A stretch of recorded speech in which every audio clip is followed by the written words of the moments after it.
2018 Peninsula School District Board of Directors Study Session to order. Please join me in saying the Pledge of Allegiance. I pledge allegiance to the flag of the United States of America and to the republic for which it stands, one nation under God, indivisible, with liberty and justice for all. Welcome to the eve of our last day of school tomorrow. That's all. That's all. Big day for all of us. Excellent. So we'll move on. Are there any changes to the agenda? Is there a motion to approve the agenda? I'll move approval of the agenda. Okay, it has been moved and by Marcia and seconded by David to approve the agenda. All in favor say aye. Aye. Aye. All opposed? The agenda has been approved. I now move into old business. We will be looking at elementary school number 10, additional names for possible consideration. John Helwick and Stephanie Strader will be presenting.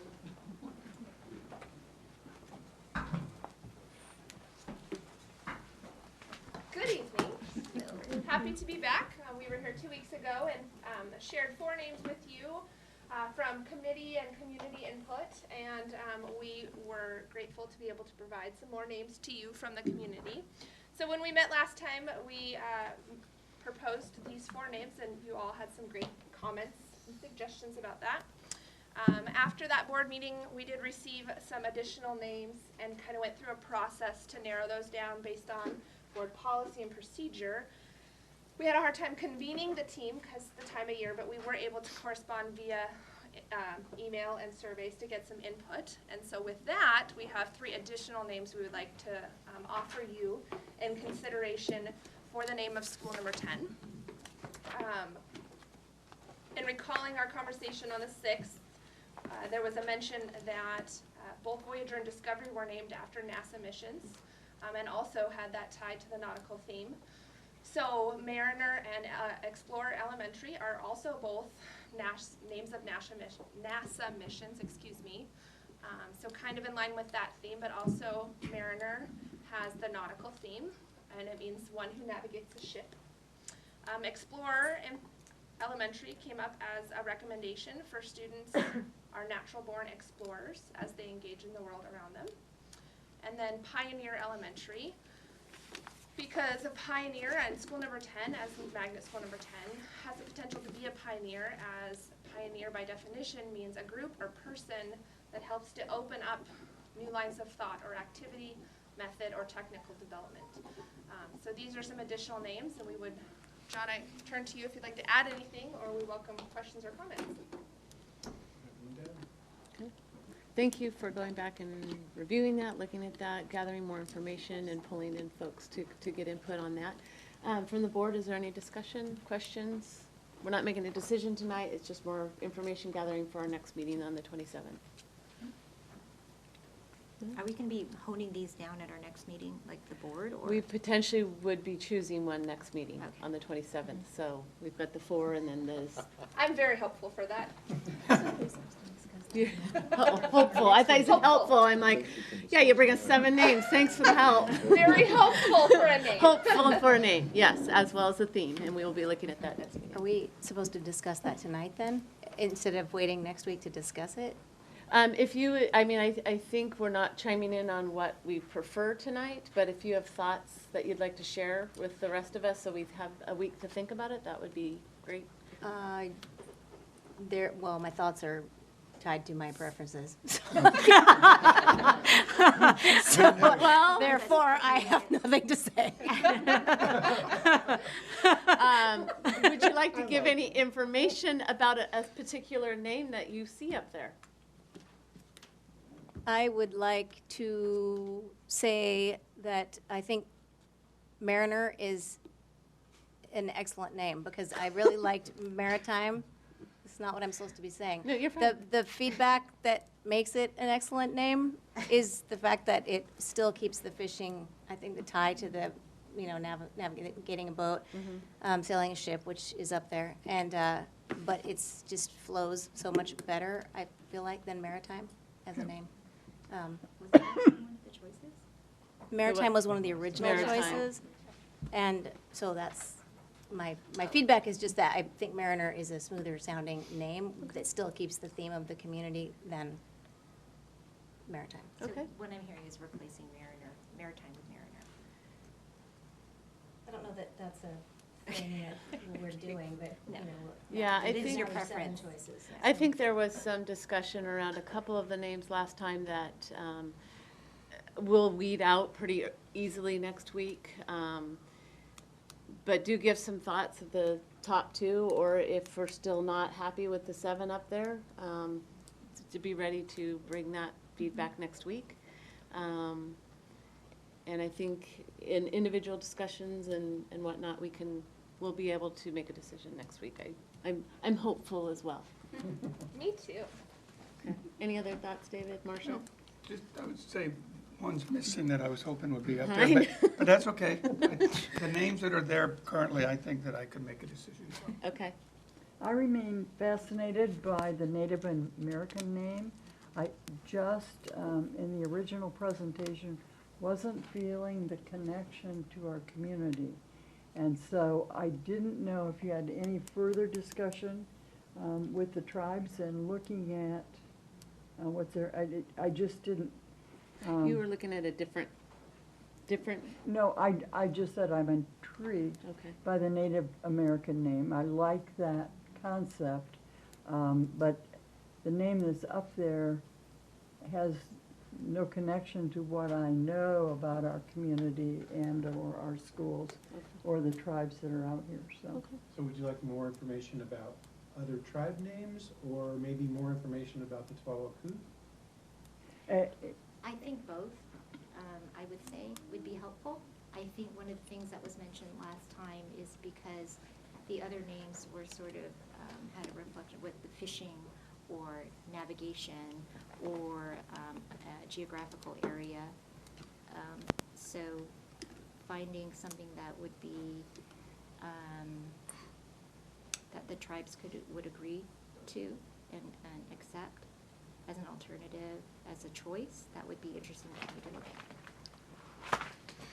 So I think that would be the only addition that you'd need to bring next week, and we will consider the 7 names. But again, thank you for looking back at that list and bringing us a good, solid list, so. Ask one more question. Yep. Are there one of the 7 names that you really like? I mean, I'm not asking what it is, but are you excited about some of these names I have a few preferences, yes. that you would be really excited about? I would be, yes. Okay. Good to know. Thank you for asking. Excellent. Well, I think that's it then, unless there's any other questions. Thank You guys. very much. Look forward to talking to you next week. Me too. Okay, we'll now move on to new business, 5.1, Resolution 1908. Is there a motion to adopt Resolution 1908 authorizing the acquisition of real property in the city of Gig Harbor, Washington? I will make that motion. Second. Okay. It has been moved, but, is there discussion prior to the vote? A quick Okay, Art. explanation of, a couple months ago, we made the move to buy the Boys and Girls Club, or the School Number 10, as you've just been hearing about. The district goes through a legal process of due diligence on researching the property and learning everything we need to know about it, working out with the Boys and Girls Club any transition agreements. We had a number of items in the purchase and sale agreement, and those have been resolved. So it is now our ability to put in front of you the final purchase of that building. Ms. Anderson has begun the process financially that should you approve this resolution, we will arrange for a wire transfer of the funds, and we will be the owner of the building. So I do recommend the approval of this resolution. Okay, thank you for that. Now with any other discussion?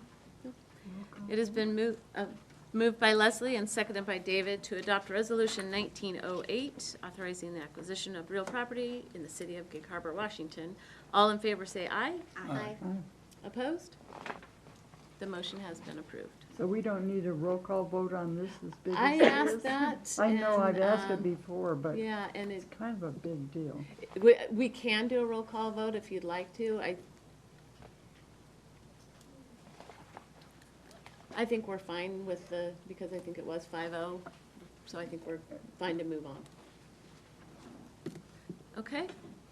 With that, now we move on to the facility use agreement with the Boys and Girls Club. Would you like to give a little background on that before And we?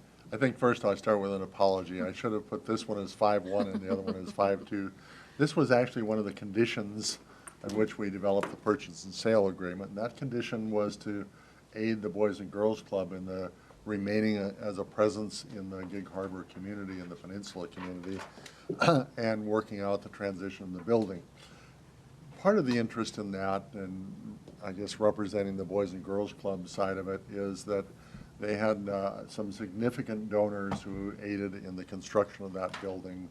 So is there a way to ease as we make that purchase to not have them disappear? And one of the items was to work with them in terms of the conditions under which the school district and the Boys and Girls Club would continue to work together and to aid the transition. This agreement is in existence for 5 years, and then it's renewable year by year. The district can terminate that if you wish for a reason, but basically it is to really enable the partnership between the school district and the Boys and Girls Club, keep them as a presence. And as you know, really not covered by this, but they have an interest in extending their presence into the Key Peninsula and out in parts. So we've been having initial conversations of whether or not there can be also a presence out at Evergreen in that area.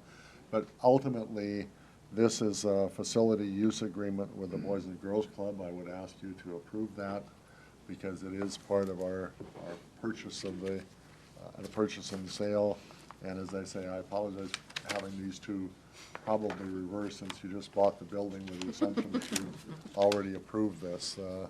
But it's legally it's okay to do it this way. My apologies to you for screwing it up. Well, but to be fair, when we were talking about all this, you did include that, so in previous meetings, so that information. Thank you, Elsa. With that, is there a motion to approve the facilities use agreement with the Boys and Girls Club? So moved. Is there a second? I'll second. Okay, is there any discussion prior to the vote? Do you see, Dr. Jarvis, any potential issues as we move down the road and use that? Because in terms of the facility itself, will they be vacating the facility? You put your finger out. Part of the reason this took literally a couple months to work through is that it has all kinds of possibilities. What happens while we're renovating the facility, the part that exists? What happens as we're putting an addition on it? What happens during the summertime, in the summer of 19, and what happens to the various pieces? So we've tried to work through that really very carefully with a precise identification of what places are we talking about, what options do we have. If we need to make a change, there'll be a principal in that building that what do they get to say if something is not working for them? Who pays for the heat, lights? So we tried to work through literally every detail, and it's been surprisingly intricate, but also a good outcome. So we believe we're in a good place where we've protected the district interests long-term, and at the same time, we've enabled them to maintain a presence in the district. In the district? Yes. Good. Any other discussion? Okay. It has been moved by David and seconded by Lori to approve the facilities use agreement with the Boys and Girls Club. All in favor say aye. Aye. All opposed? The motion has been approved. So as we wrap up this school year, we are adding some new staff that will take us into our next school year. And at this time, I'd like to ask John Helwick to come up and introduce the Discovery Principal.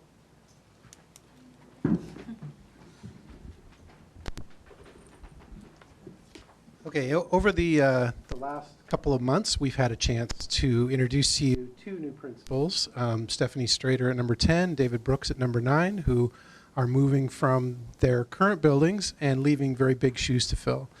And so the first one I have to introduce to you is filling David's shoes. And she comes to us from Federal Way most recently, Mark Twain Elementary Assistant Principal. And before that, she was in Tacoma, where she was the innovative tech facilitator, literacy coach, and a teacher. And she brings lots of energy, and she brings her family with her today. So, Delana Halliday, can you come on up and introduce yourself? Should we wait after each one? Hello, hi. I'm Delana Halliday, and yes, I brought my husband Mike and my children Conrad and Lois with me tonight because we are definitely a family that works and plays together. So that means we support each other through all sorts of wonderful adventures like this. So I am just thrilled to be joining the family at Discovery and getting to start on the big adventure that we have there. So I really appreciate the privilege to take on this role and the trust that it entails. Thank you very much and welcome. Just a second. We're gonna. So with that, in the last with David Brooks and Stephanie Strader, we as a board moved to ratify the position as new principal, and I'd like to do that tonight. So is there a motion to ratify the appointment of Delana? I'm sorry, I wanted to make and the last name. Holiday. Thank you. I apologize. No, I didn't have that, and I was worried about doing this, so I apologize. I will make that motion Okay. to ratify a contract with Donna Halliday, Delana. Miss Holiday. Very good. Okay. Is there any discussion? I'll second it if no one did. Actually, Leslie Oh, has. good, I didn't hear it, Yep. sorry. So it has been moved by Marcia and seconded by Leslie to ratify the appointment. It's not an appointment, is it? It's Contract? the- Ms. Holiday? Employment, yep. Employment, I guess Okay. All in favor, say aye. I Opposed? Welcome. And I'd like to just interject a mnemonic. After I messed up her name a few times, I've decided that just go alphabetical. D comes before L, so Delana rather than LaDonna. Okay. Remember that. I'll remember that. I think. Okay. Then I would also like to ask John Helk to introduce our new principal at Harbor Heights. So, so filling the shoes of Stephanie is our next recommended candidate. He comes to us from Harbor Ridge Middle School as a teacher, and then over as the current assistant principal at Harbor Heights, and is really the perfect person to continue the momentum of great momentum that's going on at that school. And so I would call up David Bentler.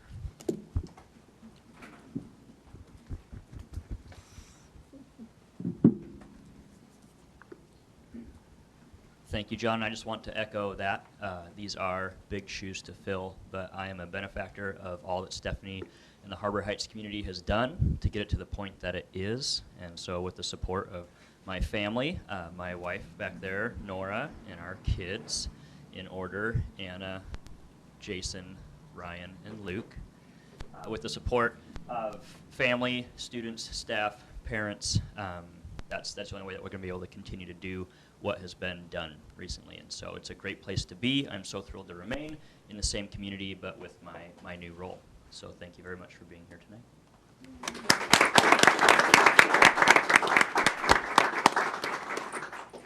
Okay, thank you and welcome, and we look forward to your continued awesome work here in the district and new work in the district that you'll be bringing. Is there then, with that, a motion to ratify the contract with David Bentler as Harbor Heights principal? I will make that motion. I'll second it. Okay, it has been moved by Leslie and seconded by Marcia to approve the ratification of the contract with David Bentler. All in favor, say aye. Aye. Opposed? Welcome. I will now ask Dr. Jarvis to introduce our Director of Communications.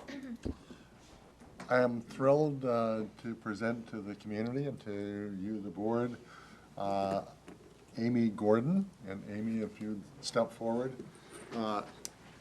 Amy joins us as the Director of Communication, as an experienced Director of Communication, having served the school district in this role previously. She served South Kitsap School District and for quite a number of years. She's been working with SEIU in the nonprofit in a healthcare portion, but I'm making up a list about that long already of things that need to be done by the 1st of July. So we really are very appreciative of Amy joining us, and we have a need, whether it's the naming of the schools or the new leadership or a few dozen other things to put Amy to work instantly. I tease that I found our community to be very information hungry, and if we don't get it to them, they make it up. And it goes on the social media, and then we have a different path to do. So Amy, welcome, and give you a chance to address the board and the community. Thank you. This is the drill, I guess, with this, right? Yeah. I can't tell you how excited I am and how privileged I feel to be able to serve the children and the community in this capacity, because it marries my love of communications and my love of education, in particular public education. So I'm super excited to be able to come back to public education, and I look forward to working with all of you. Thank you so much. Welcome.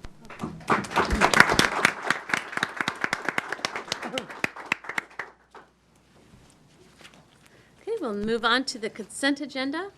I thought you said we weren't going to. Principals only, right? That's fine. Do you want to? Yes, as long as I said it. I apologize. All right, with that, sorry, we had a lot of impromptu stuff tonight. So that's my notes. Okay, is there a motion to ratify the contract with Amy Gordon as Director of Communications with our district? So moved. Second. Okay, any discussion? It has been moved by David and seconded by Marcia to approve the contract with Amy Gordon, Director of Communications. All in favor say aye. Aye. Opposed? Welcome. Okay, we did it. We'll now move on to the consent agenda. Is there any discussion on the consent agenda prior to the vote? We'll wait a minute here while the masses, our welcoming crew, I love it. Okay. All right, moving the consent agenda. Is there any discussion on the consent agenda? Yes, Prior. Madam President.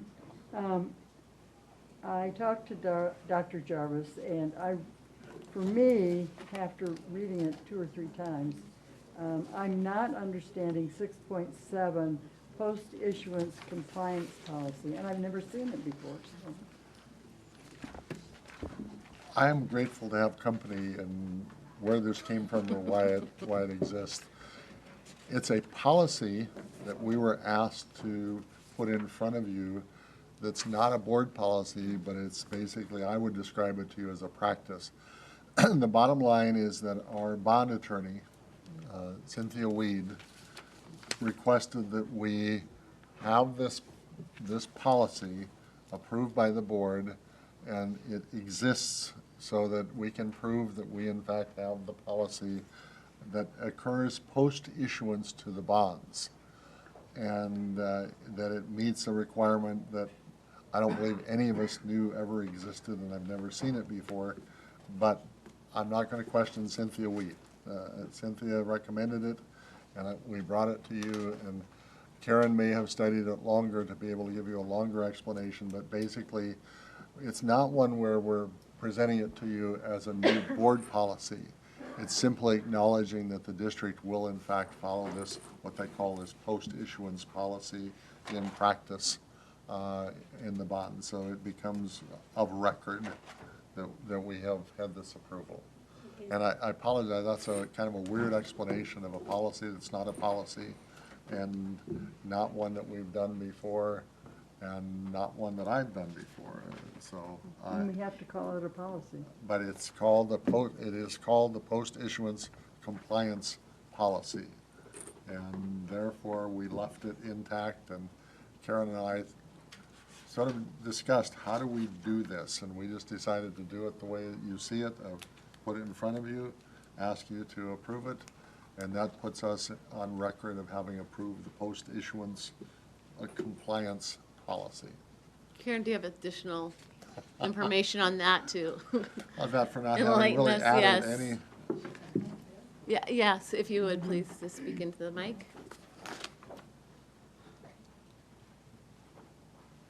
From what I know and understand,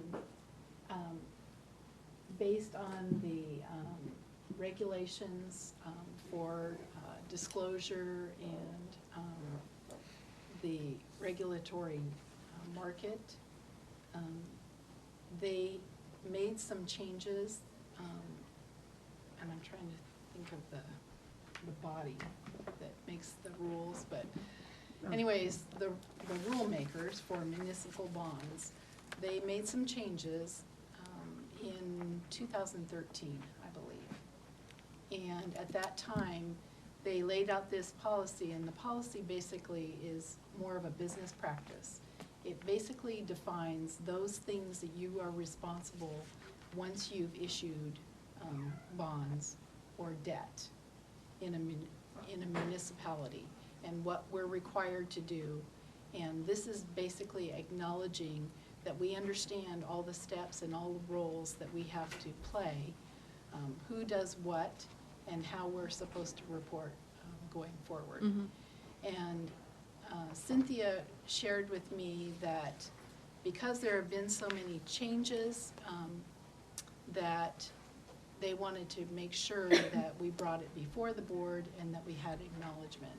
And so the best way that we thought we could do that is to put it on the consent agenda, so that at least you've seen it, you understand that it's there. It's more of a business practice of what we do after we've issued bonds. Any questions? And I asked this of Art earlier, I guess, we understand all of those steps and understand they're in normal business, course of business, and it's nothing that we're signing up to that is new No. and out of the ordinary for the district? No, I Okay. think it's more just of an awareness of all of the pieces that we're doing behind the scenes. Okay. So there's a lot of disclosure information. We are required to keep certain documents. We're required to do certain things that you don't know, but in normal business practice, that's what we're doing behind the scenes. Does somebody check in on that then? Yeah, it's basically an annual disclosure that we have to do. If there's a special event that occurs, there's a list of special events, and we have, within 10 business days, we have to report this to the, I know it's called Emma, but I can't. Yeah. Yeah. That, where's the acronym when you need it? Yeah. There we go. So basically, it's just meeting all the requirements. And if there is a violation of one of the requirements, do we know what happens? There could be a penalty, or you would not be able to issue bonds in the future. Okay. Your ratings would go down, most likely. So it's a big deal. Yeah, it is. Yeah. Okay. So where will this document reside? Is it the policy that's not technically a policy? It will reside in the business office as a practice. So we have procedures, and so this would be along with the procedures for what we have to do for annual disclosure, what we have to do if there's a significant event that we have to report on. And it would be within those procedures. It's being brought to us as a policy because that's what they're naming it, and so you're just I'm keeping. calling it a business policy. Okay, So in my cover sheet, even though it's being called a policy, it's not a board policy. It's more of a business Yeah. practice Okay. policy. One other place where it will reside in the minutes and the records of the Yes. board's approval of this document, so Yeah. it will stay forever. Then if there's rulings that change, we would probably have to bring it back. And I think a lot of, there was a policy before, and I want to say we brought it before you in 2013, but I can't remember specifically.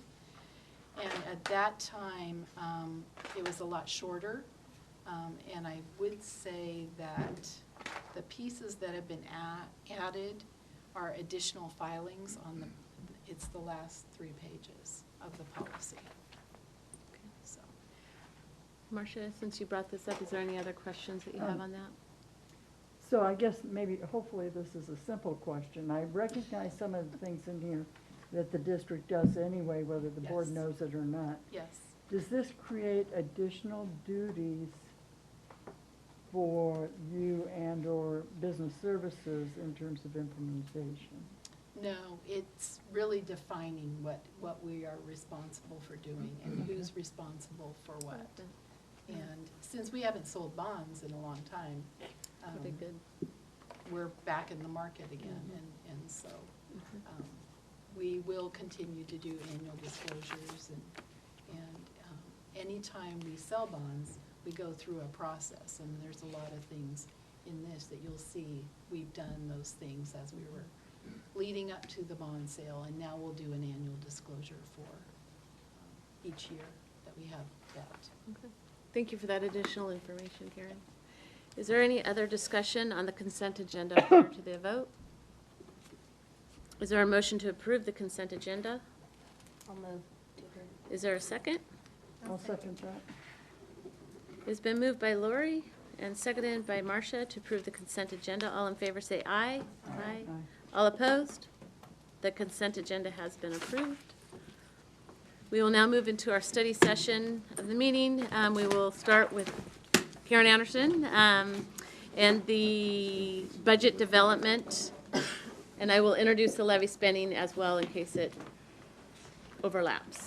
I don't know how you want to present that. but- Actually, I'm going to flow from budget into levy. Okay. And so as we talk about, as I go through the budget process, once I've gotten to the end of the budget piece, I'll stop and ask for questions. Okay. If there's any additional questions, and then we'll move into the enrichment levy. So we'll start with 7.1 then, budget development. Okay.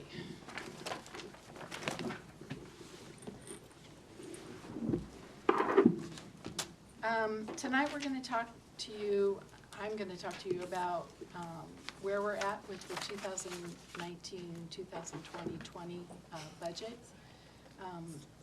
This is, I'm going to give you information about all 5 of our funds, where we're at and what we're working on, and where we are in the development. The revenue, I'm going to start with the general fund. The revenue assumptions that we're using is that we do have continued enrollment increases, not by leaps and bounds. And when I show the next slide, you'll kind of understand. We'll kind of walk through what that looks like.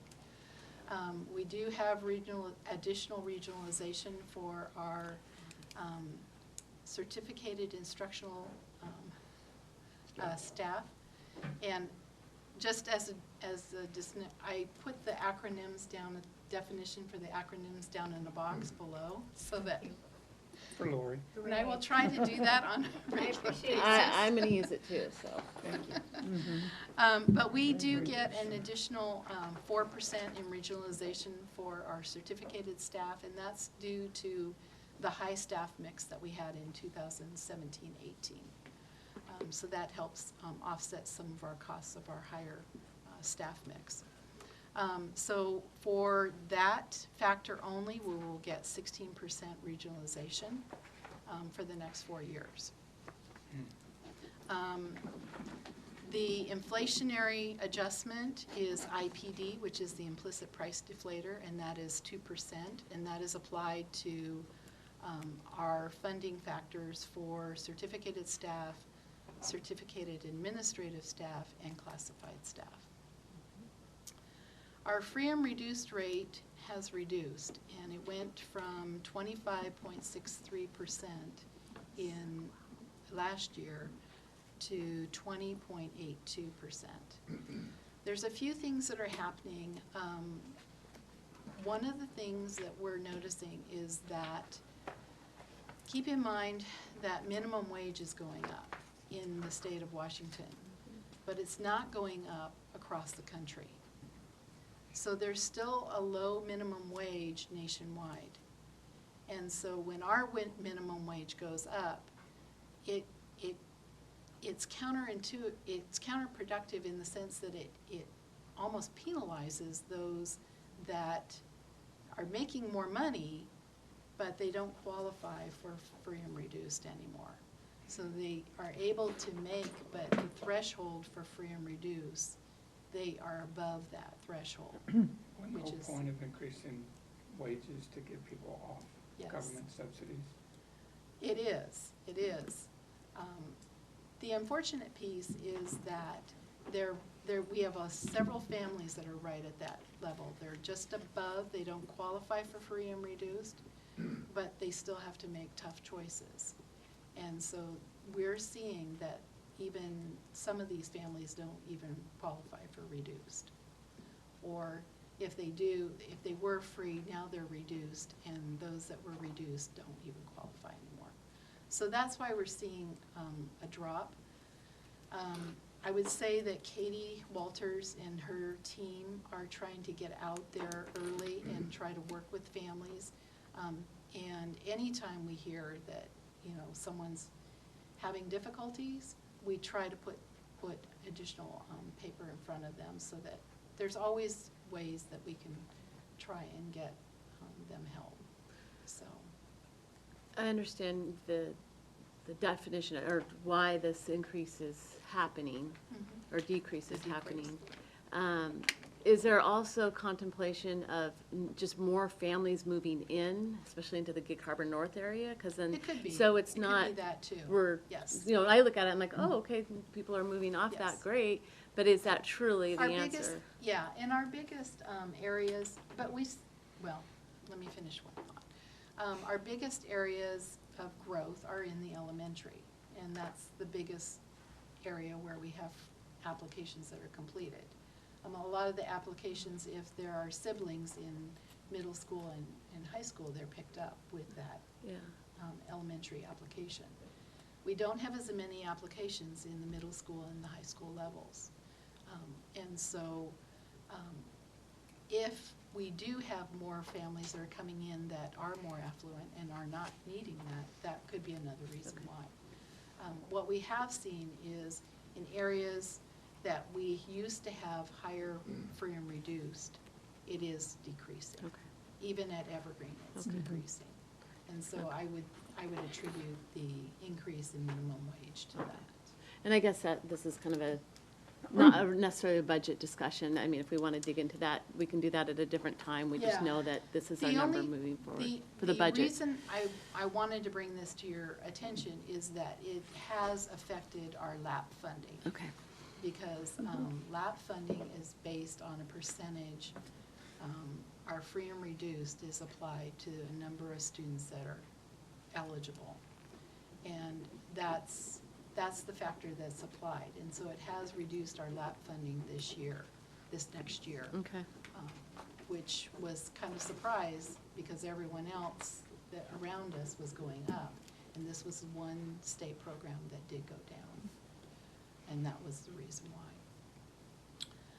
And for our enrichment levy, we are going to be collecting $2,570 per student FTE, annual average student FTE for 18-19.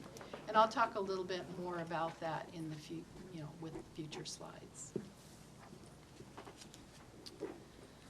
So When we look at our funded enrollment and what we're projecting, if you look at what we were anticipating for 18-19 and where we actually ended, and these are June numbers, the average as of June, we're coming in, if you look at the subtotal, that is building. Those are kids that are in our buildings. And for the average at that time was 8,760.43. Running Start took another jump on us this year. So we were anticipating right around 300, and it came in at 362. So for next year, we're bumping that up, and we're anticipating 370. But Running Start is really taking a big jump. And so what that does is when students are hitting 11th grade and exiting and going to Running Start, that really reduces our high school, our 11th and 12th grade high school classes. And so what's happening is that the large numbers that are coming in the elementaries are being offset by the low numbers in our high schools. And so it doesn't look like we're really growing that much, but if you look at the elementary numbers compared to the rest of the numbers, you'll see that we are growing in the elementaries, but it's not being carried through just yet. Karen, where do the Skill Center students from Bremerton show up? Or do they not show up at all in terms of their FTE? They're still in our system. So they're still in our system. And so are we carrying them as a full FTE, or are they partially counted by the Skill Center? They are partially counted by Yeah, the Skill Center. yeah. We count the amount of time that they're in Yeah. our classrooms, and they count the amount of time that they're in their program. But they're coming into our schools most of the time, and then riding the bus up too. Thanks, Vicki. And this is a graph that kind of gives you kind of an idea. We are growing. We hit that plateau in 15-16, and then we started growing up. It doesn't look like we're projecting very much, but keep in mind that when we project, we want to come in a little bit under where we think we're going to end up. This year, we actually projected too high, and we came in under. And Running Start is what brought us up to above projections. For the building numbers, for next year, we're really monitoring kindergarten registrations. And we are anticipating, we budgeted for 580. My guess is that we're going to hit 580 sometime in July. And if we do, we'll probably bump that up and move it to 600. Just because they're going to come, they're going to keep coming. And we've kind of looked at the trends of what's happened between June and the start of school. And we do get more kids in all of our schools. Not by leaps and bounds. And sometimes we wonder if it's early registration and people are just on the ball and used to registering early. But we don't want to take that chance. We want to build something in there. And we have staffed accordingly. This next year, we are subject to K-3 class size compliance. So if you don't meet the compliance of 17-1, then you lose your funding. So we want to make sure that we don't lose our funding.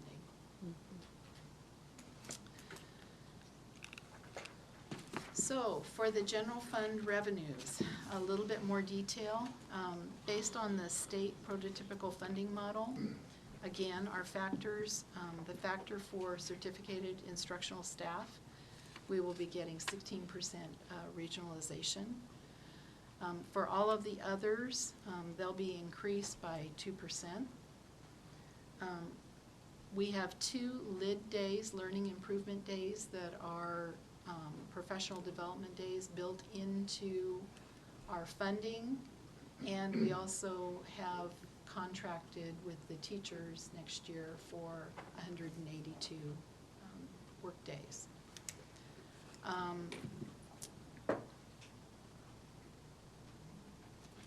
The insurance benefit allocation has been increased. We have 3 different rates, funding rates. We have a rate for September through December.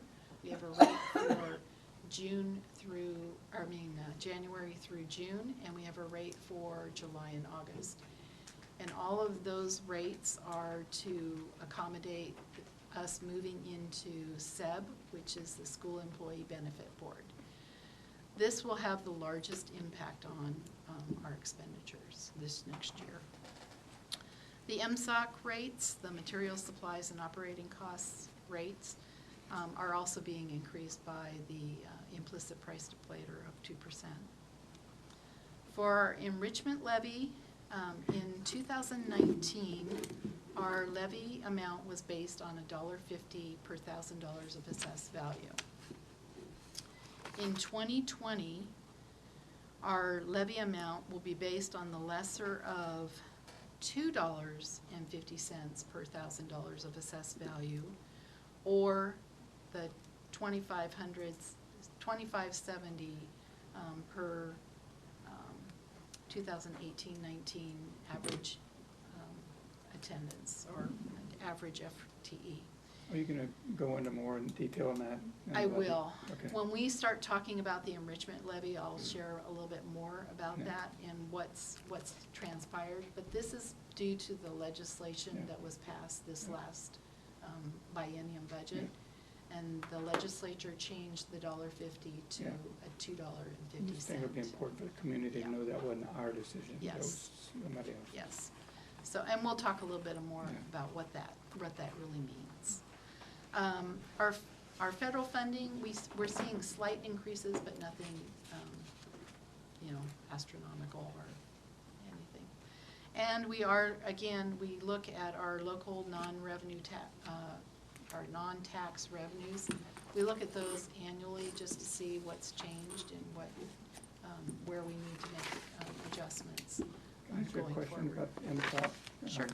I know you're gonna get to it, but is there any impact or projected impact at all on the school district for the elimination of plastic utensils and plastic bags and having to shift to recyclable utensils and stuff like that? So, we have some schools that are within the city limits, and we have been working with food service to make adjustments for silverware and their serving dishes.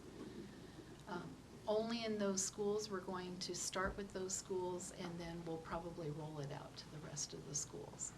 So we're hoping that it's not as big of an impact financially for Sodexo, but it is going to be a little bit more of a cost, and that will be translated into what we're doing. But at this point, we're only making the changes in the current schools that are within the city limits, and I believe that's Henderson Bay, Discovery, Gig Harbor High, Harbor Ridge. No. No, Purdy's not. I think that's it. Karen, is that because, is the regulation a city of Gig Harbor regulation? Yes. Or Yes. state? They It's- just passed it's- clarifying. It's an ordinance that the city just passed, Right. and that was for compostable utensils and straws and. Take your own We bag. don't have straws. Yeah. Most of our schools don't have straws. Most of our schools are using trays or baskets, so we don't have to make a lot of changes for that. It's mostly the silverware that we're gonna have to make changes with. Okay. And we're looking at buying silverware that we can wash. And it's just easier that way. Yeah. And so we are starting with those. Keep in mind that the two new elementaries that are coming on board, they're gonna be within the city limits, so we'll be buying appropriate stuff for food service there also. So, and then as we have time, we'll probably roll it out to our other schools.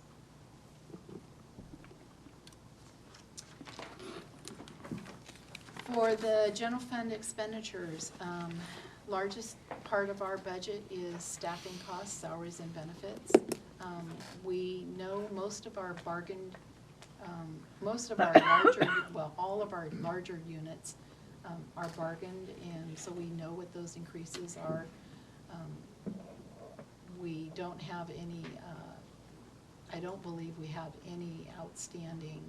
We are bargaining with the principals at this point in time, but we should know those costs before we finalize the budget.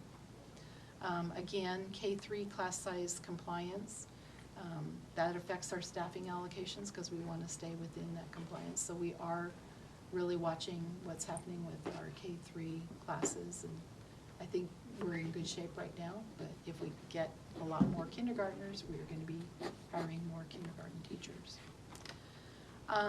As I said before, SEB is our biggest impact. It's somewhat unknown, but we're stepping up to the challenge.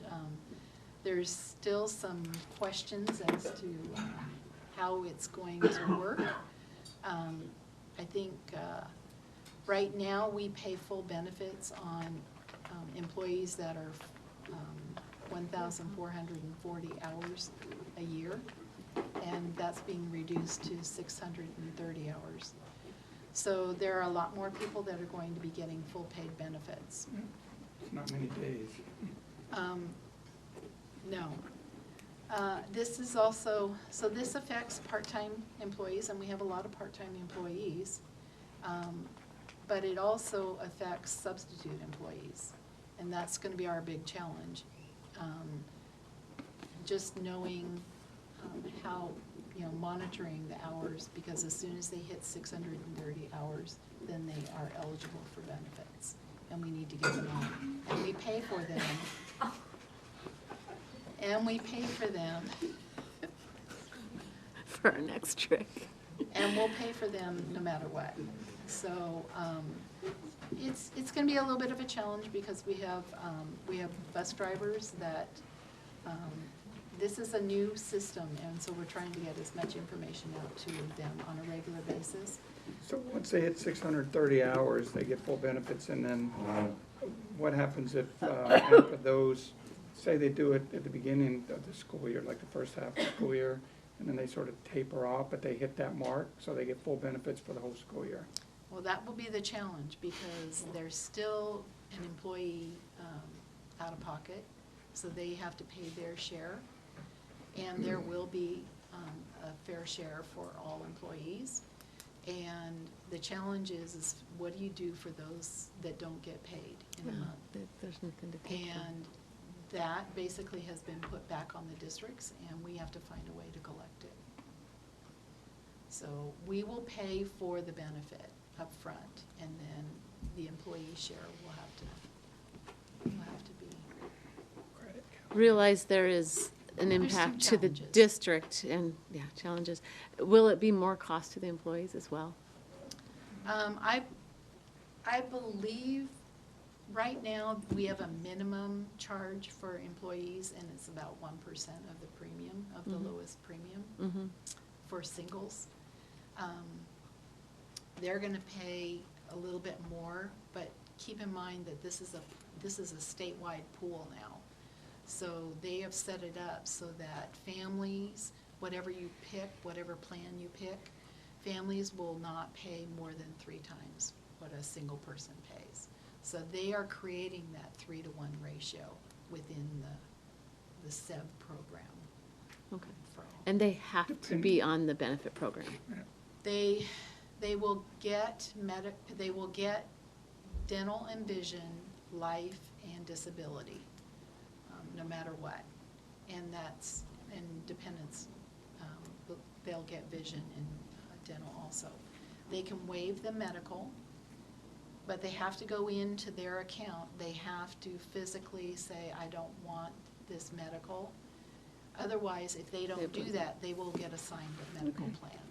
And so they'll be subject to No matter what the cost. family size is, whether it's 2 or Correct. 10, they'll get Correct. no more than 3. Our employees are going to be responsible for putting in their own dependents. pretty much putting the information in that they're going to be managing their plans of what they're getting through this. And it's going to be a change.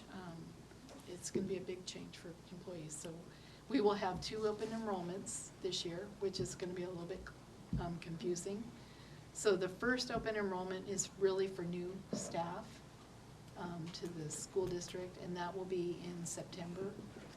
And that will be a very short period.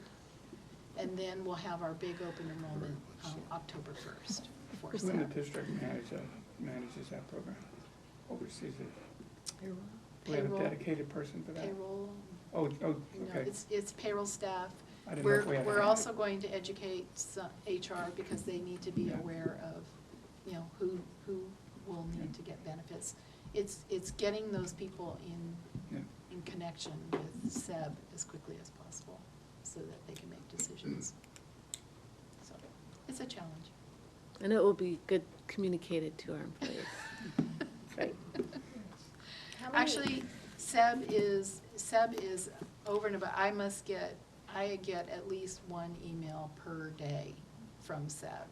And they are getting ready. I just saw a 12-page pamphlet that they're sending out to every school district employee in the state. And so that will be coming out. And that's just to let people know what to expect. Yeah. So they Lots of are change. very, very active as far as getting information out. Okay. So, I just have a quick question. Sure. I'll preface by saying that my own job calculates hours in an extremely figurative way, so it's not, real time. Yes. How many hours are considered a full-time day for a district employee, or is it an actual hour? Well, full-time for for staff, 8 hours, 260 year or day 2,000 year. hour, 2,080. So it's isn't it? 2,080 2,080. is the full-time, Okay. yeah. Thank you. And for the 180 days, that's the 1,440. Let's see, where was I? Materials? Materials, supplies, and operating costs. We are looking at all of the contracts and all of the costs that fall under this.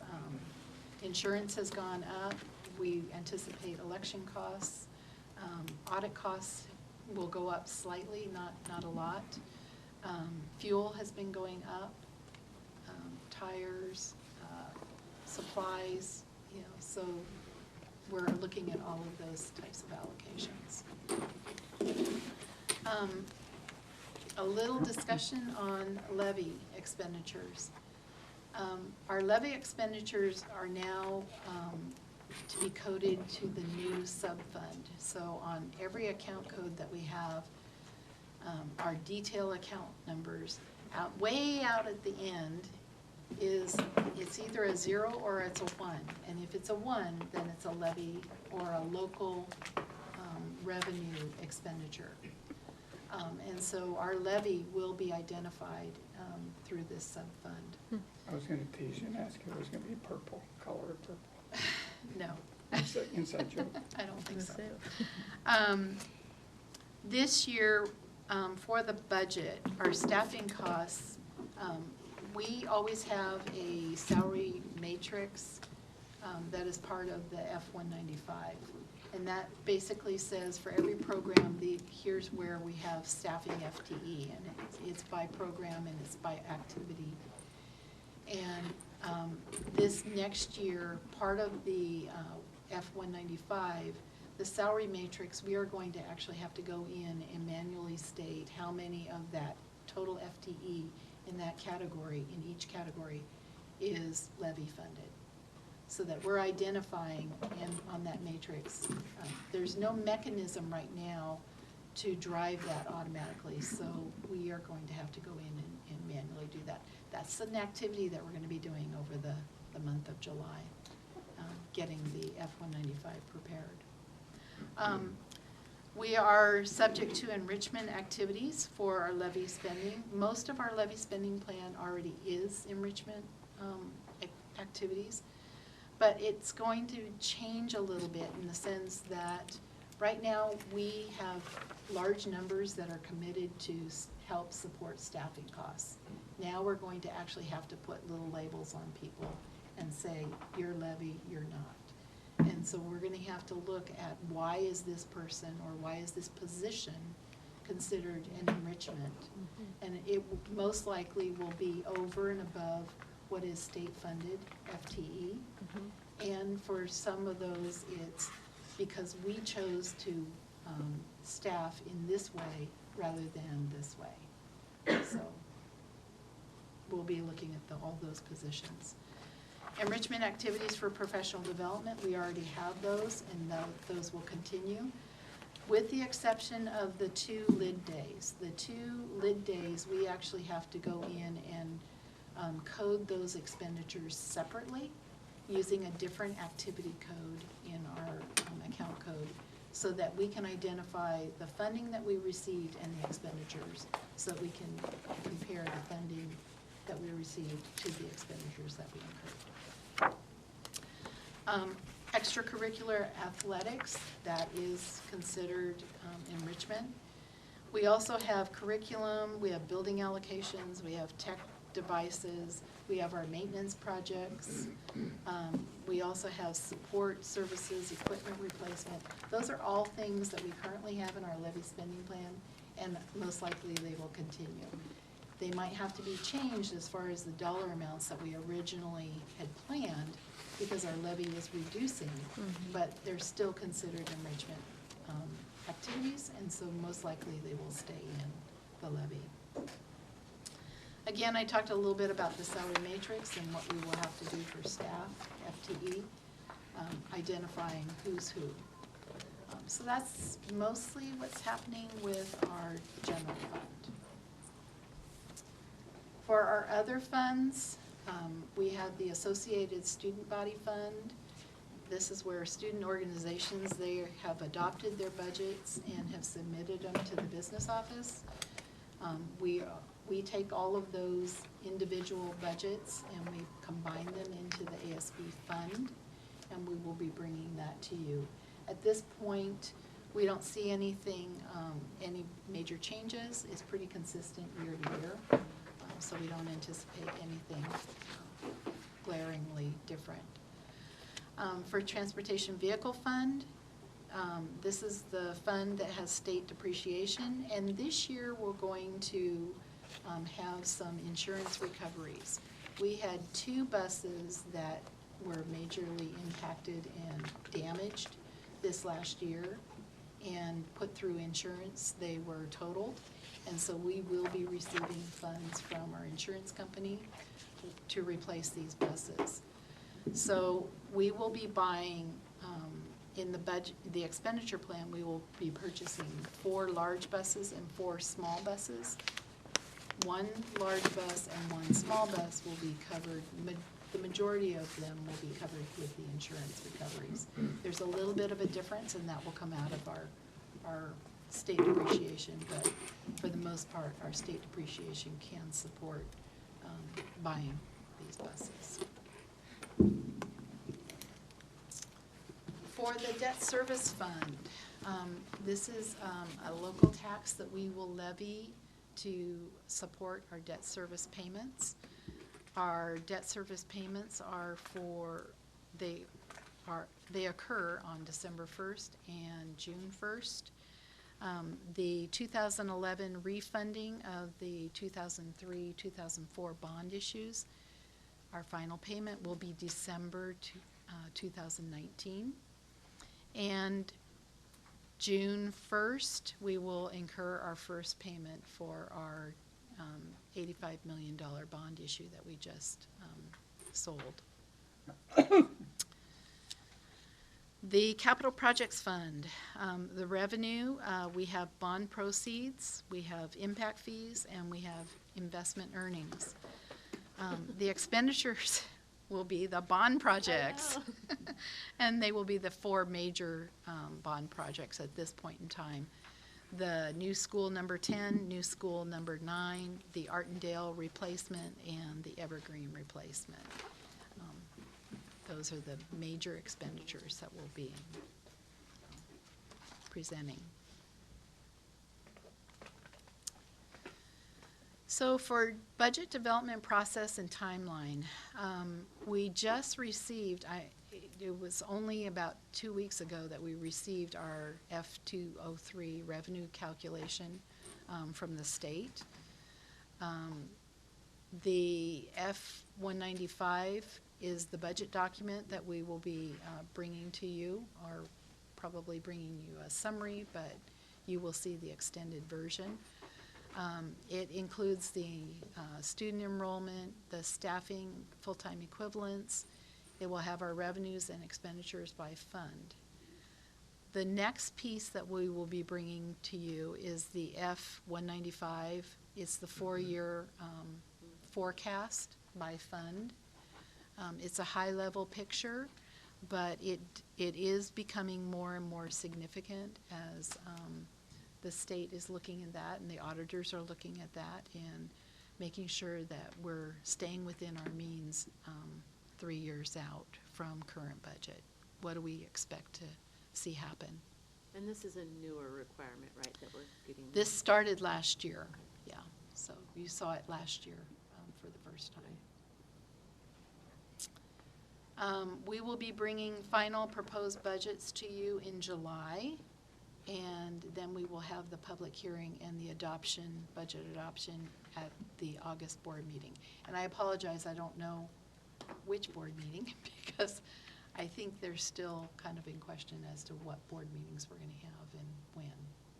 So, but it will be adopted in August. So, that's budget. Any questions on budget before I move into the next? This is probably in the weeds, but just to make sure I'm making the right assumption. Mhm. When we talk about lid days, if it is a levy-funded position, the state is not funding any lid days, correct? Correct. Okay. Correct. In the prototypical funding model, there is a calculation that provides funding to support the funded FTE in the prototypical funding model for those days. So anything that isn't a state program, and we have staff that get those 2 extra days, those programs are having to pick them up. So it could be levy, it could be a federal program. So, okay. Other questions? Okay. Karen, if you'd like to then move into 7.2, the spending plan. I can do that. So now I'm going to talk to you a little bit about the enrichment levy and trying to walk you through the changes that have occurred. So originally, we have currently we have a 4-year levy that was approved back in February of 2016. It expires December 31st, 2020. Each year, when we bring it before the voters, we have to bring a dollar amount that we're asking for. We can't ask for a rate. We have to bring a dollar amount. And so these were the dollar amounts that we actually brought and were approved by our voters back in 2016. With the legislative changes that have happened with the McCleary fix, in 2018, the legislature introduced enrichment levies, that anything that the state was funding, because they were fixing that, anything that the state was funding, if we have levy dollars, they have to be for enrichment activities. And so that was kind of the introduction of the enrichment levies. What that equated to was in 2019, we could assess a dollar amount for our levy, either based on $1.50 per $1,000 of assessed value, or $2,500 per student FTE, whichever was less. In 2020, the $1.50 was changed to $2.50. And the $2,500 was increased by CPI, which is Consumer Price Index. So the results for the 2019 collection, we had a voter-approved amount of a little over 26 million. Our actual collection was 21 million, based on the $1.50 per $1,000 of assessed value. So we applied a rollback to our taxpayers, and we didn't collect the full 26 approved amount. And this was in compliance, and our rate currently is $1.50 per $1,000 of assessed value. For 2020, we have a voter-approved amount of a little over 27 million. And we can collect the lesser of $2.50 per $1,000 of assessed value, which actually equates to $35 million. If I'm using the 2018 assessed value. If we use the 2570 for what is currently our annual average FTE for the current year, it equates to about $23 million, a little over. So the lesser of would be the $23 million. The interesting thing is that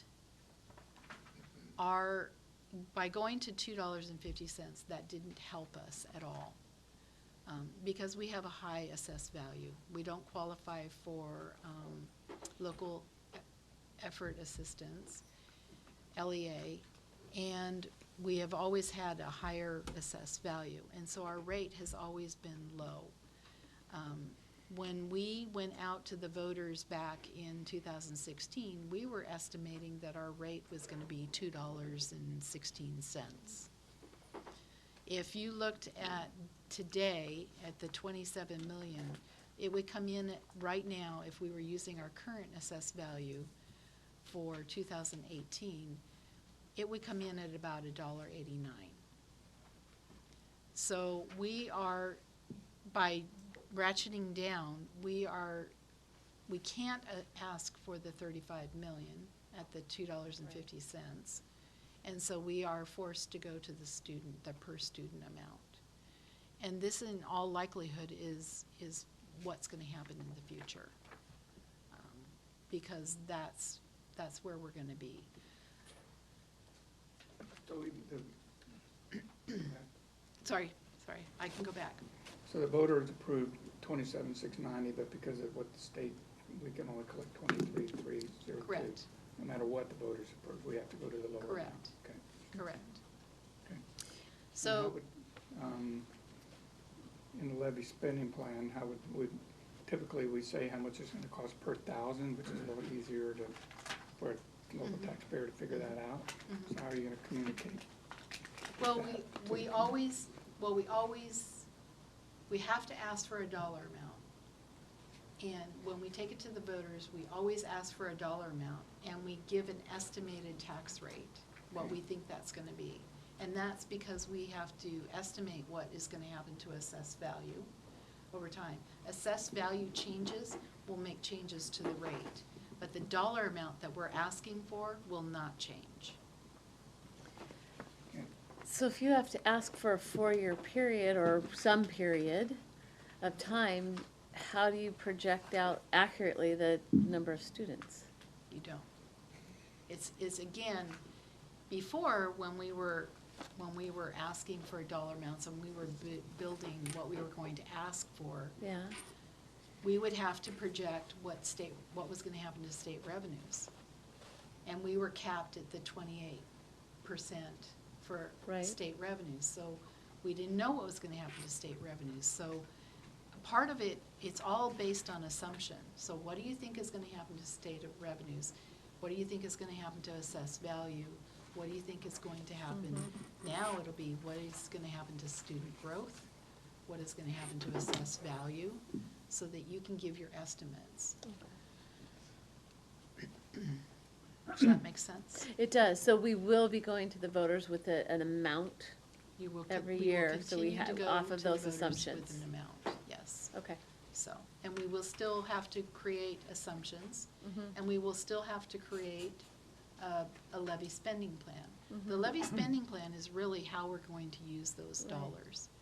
And so, the levy spending plan, I think, will be more defined now because we're actually having to go in and tag positions Right. that are levy funded. And so future conversations will be not how much more can we increase our levy, but how can we live within our means if we have this much in staffing? What do we want to do? What are we willing to give up or make adjustments to Mhm. over the term of the spending plan that we develop? And as in the past, if we run an amount that's higher than what we are allowed to collect, we'll just have to roll it back. Right, right.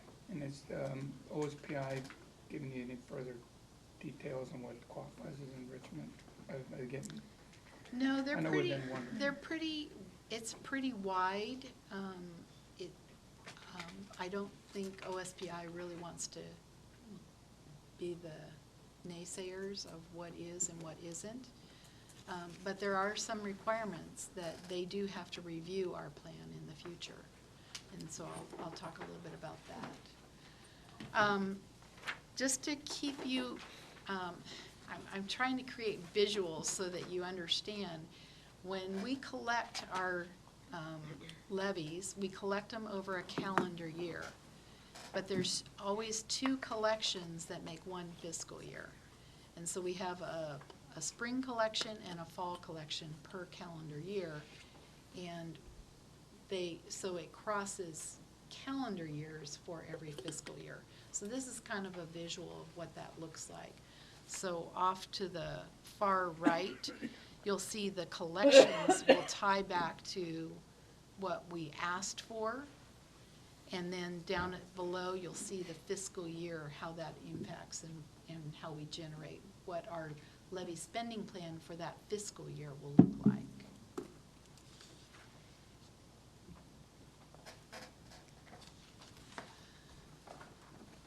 So for the 2019-20 enrichment levy, again, we're going to have staffing FTE, which is identified on the salary matrices.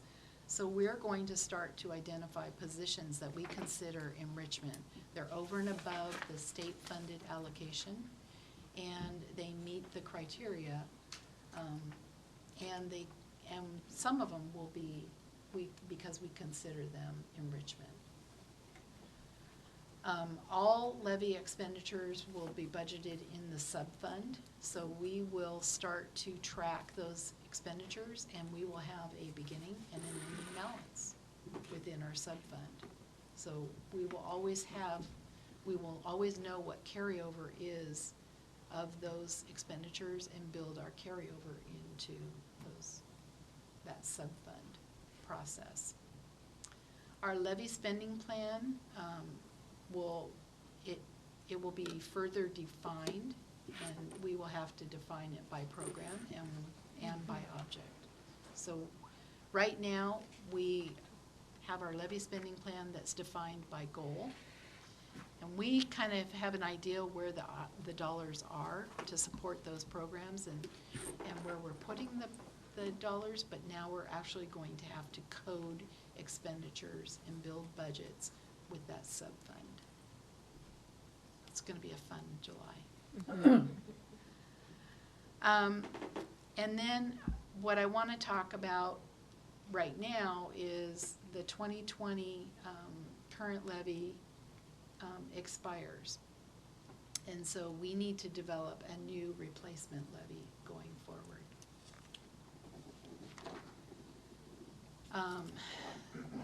The next enrichment levy development,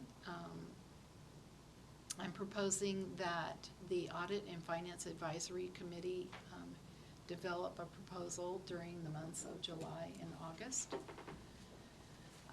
They have to, again, they have to come up with assumptions for student growth.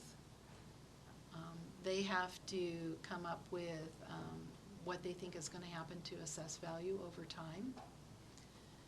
We also need to have a conversation about what kind of term we want to have. Do we want to do a 2-year levy, a 3-year levy, or a 4-year levy? Things have been changing so rapidly, I don't know that we want to go with a 4-year levy, and so it's worth having the conversation of what that team would think about, and have the discussion about what kind of term we should propose to our voters. And then along with that, once they come up with the total dollars, then you have to develop a new levy spending plan as to how you would spend those dollars. And a lot of that would be using the current enrichment expenditures as a base. They would be the audit and finance committee. And their advisory. The advisory. And just keyword Yes. advisory. Yes. Okay. They would bring a proposal to the board for input in September. The agreed upon plan, I would expect that you would probably have input into that plan. Once there's an agreed upon plan, we would have to submit that to OSPI for their review and approval. It's not a very long process, but we would want to get it in probably in October at the latest. Our last levy spending plan was not, it came more from our task force and the board working to develop that, not the audit and finance committee. Correct. Right, okay. Correct. Are we using the audit committee as our task force Correct. basically this time, as an Yes, advisory, yes. just like the task force was last time? And as far as the total price you said, if it's based on the dollar amount per student, it would be sort of, we can't go above the per student, where in the past we could say we want the levy spending plan to be whatever we wanted. I mean, there wasn't really too much. Well, I mean, you there was a still- lid, but I we mean, still we had a could, lid, and so I we think- could go below it if we wanted to. Yeah, and I think those are questions that the audit, if the audit and finance committee are developing this proposal, those are things that they're going to have to consider. Do we anticipate more student growth so that we can get a little bit higher number, so that if it comes in less, you're not losing dollars? Sometimes what happens in the past is we would set a dollar amount and state revenues went up and basically we lost money. We could have asked for more.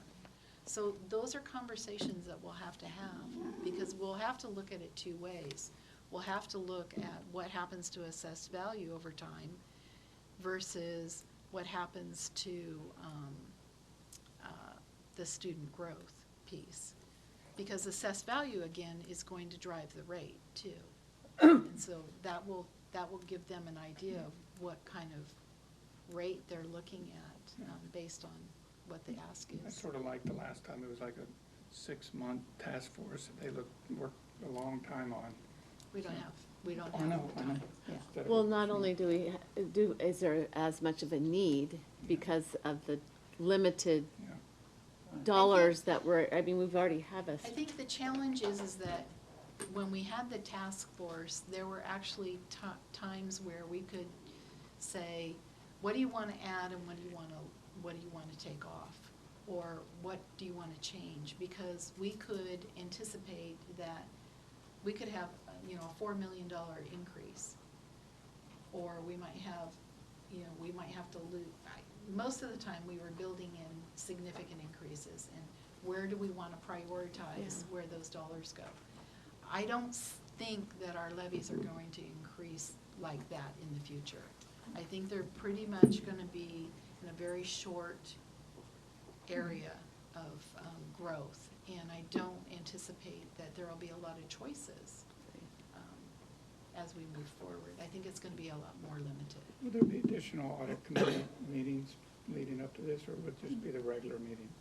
Will they be able to get it done over a They normal? don't have regular, I mean, we're having extra meetings, I'm just wondering if they're gonna have extra meetings. We might have to, we're going to start in July.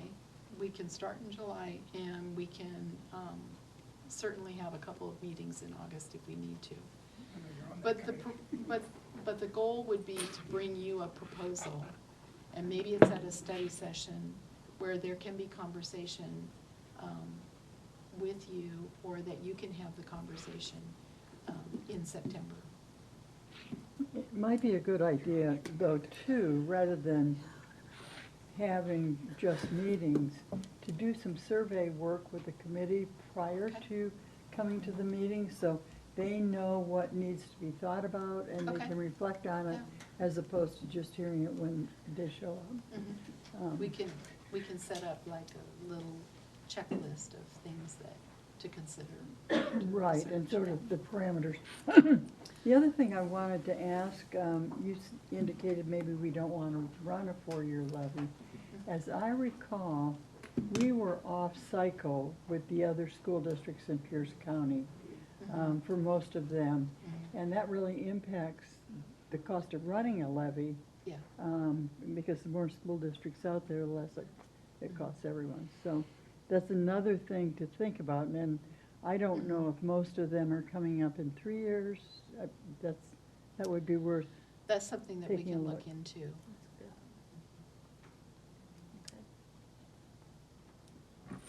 Questions?